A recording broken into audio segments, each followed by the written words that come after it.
So in this video, we'll set up the bare bones structure of the application. We'll install the dependencies that we need. We'll add in a database and set up the views routes for our application. Yeah, so let's get on with it. The first thing that we'll need is a server file. So we'll create it here. We'll just name it app.js. So in order to create an Express server, we'll first need to install the Express package. So npm install Express. Before even doing that, we need to first have a node project. So in order to initialize a node project, we'll use this command npm init. It will basically ask us a few questions about our project and it will create a structure here. It will give us a package.json file inside which we'll have our project details, and whichever dependencies we install, we'll be able to see it here. So let's do that first. We'll install a dependency which is Express. Now once this is done, you'll be able to see a node modules folder here. So this node modules folder will have all the dependencies that we have installed. It comes with a lot of dependencies out of the box, and Express, you can find Express over here. Okay, so now that we have Express, we can use it in our application. We'll just create an instance.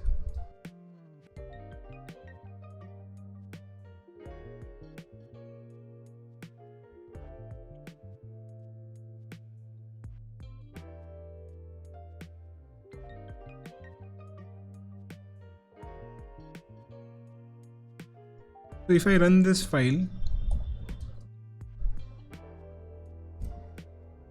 you'll be able to see this message here, listening to port 5000, which is basically what we passed in this console log. We'll also create a route for our base URL to see if it works.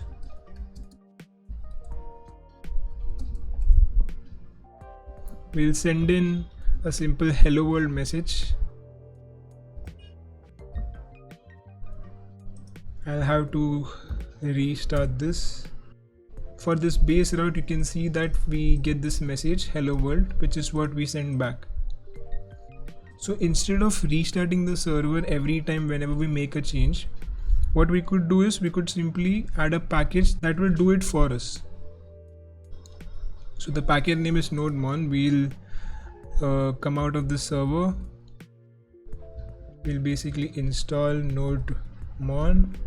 We could install this globally. We could install it in our dev dependencies.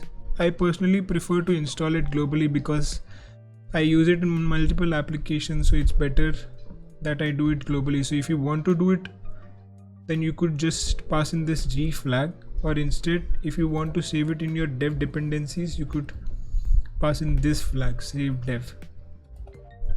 I have it installed globally, so I won't be doing this. But now if I try to run the same file with nodemon,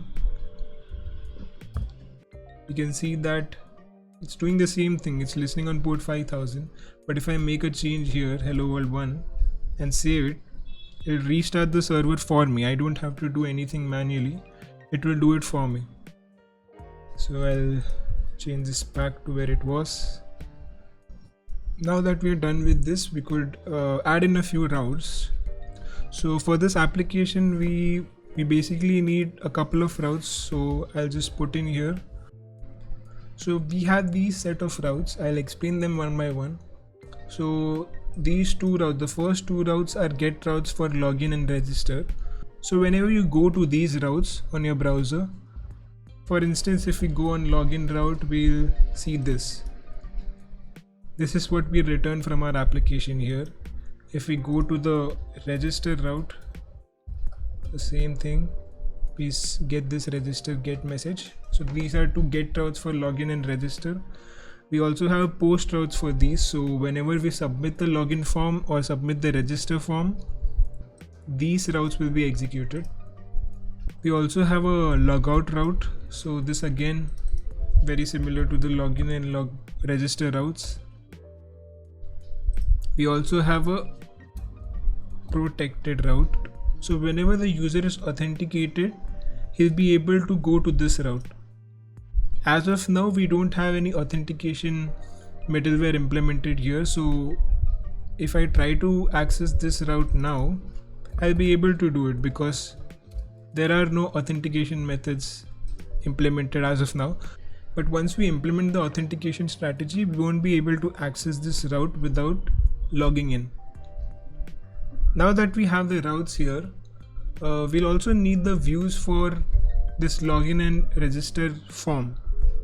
So what we'll do is we'll add a folder here, not inside the node modules, we'll just add it in the root directory called views. So this views folder will have all the views that we pass in. Now we can't pass in HTML here, so what we'll do is we'll install a templating engine called EJS. So EJS is basically like HTML. It is closest to the HTML when it comes to templates, but you can pass in dynamic values as well. We'll see it in action once we implement it. So for the time being, we'll just install an EJS. So for now, we'll just install it. So whenever you create any HTML views using a templating engine, we are using EJS in this case, we'll need to pass in those templates inside views, which is why I created this folder. So now I'll just create a file, login.ejs. So I've added in the HTML that we need for login, and also I've created a register file. The logic is going to be very straightforward. We have a form here. The action will be the route that we passed in our app.js. So in this post route, we know that we are passing in login. So the same route will be here for action. The method obviously will be pushed because we are sending data to the server. We have an input field with a name and a placeholder for username. We have a similar field for password with the same attributes, name, placeholder. This A tag here will let the user redirect to the register page if he has not created an account. And then we have this login button. If we go to the register file, it's again very similar to the login file. We have this register route. The method is again post. We have a text field for username, a password field for the password. We also have an A tag here, but this will basically redirect the user back to the login page if he already has an account. And then we have this button to submit the form. So in order to test these forms, what we could do is we could just go back to our app file. Now we had installed EJS, so we need to first tell this Express app that we are implementing EJS, that we'll be using EJS files. So we can do that by this command app.set view engine and EJS. So app.set basically lets you create key value pairs that you can use inside your app.get functions. So if I create this set of key value pairs, I can use these values inside my get functions. So for the time being, we are just going to set our view engine, which is EJS. So once this is done, we could just replace this statement with the response.render. So this takes in the file name. We have created a file already for login, so we'll pass in the login string, and same for this register route as well. If I save my file and if I see my server, yeah, it's running. So I go back to my application, I'll just go to login route, and we can see this very beautiful form. If I click on new here, I'll be redirected to the register route. It's the same thing, username, password. These buttons won't really do anything for now because we don't have any logic yet. So we have our views done, we have our routes done. Now we'll also set up our database in this video. So I'll create a separate folder for configurations. We'll pass in a new file called database. Now since we'll be using MongoDB here, we need to have a package for MongoDB. So we'll be installing Mongoose for our MongoDB implementation. So let me just do that, npm install Mongoose. Once it's done, we could just create a basic structure of our database file.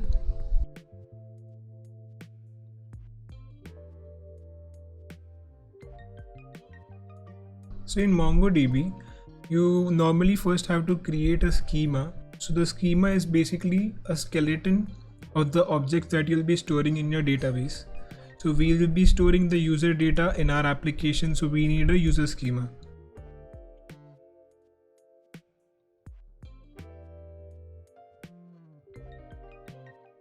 So inside the schema, we basically define the keys that we'll be storing for our user object, the user object that we create when we register. So we'll be passing in the username, which will be of a type string. We can pass in the password here, but this password won't be the password that the user typed in. This will be an encrypted version of that password. We'll do the encryption part in the later videos, but for the time being, remember that this password is not the exact password that the user typed in. This will be an encrypted version of that password, but it will be again in the form of a string, so we'll just put in string here. So once this is done, now we have to create a model out of the schema. So this model that we are creating out of this schema, we could use that model to query our database. So if we want to find users in our database, we'll do that using that model. If we want to add or update an instance in the database, again we use the same model. So we'll need to create it first.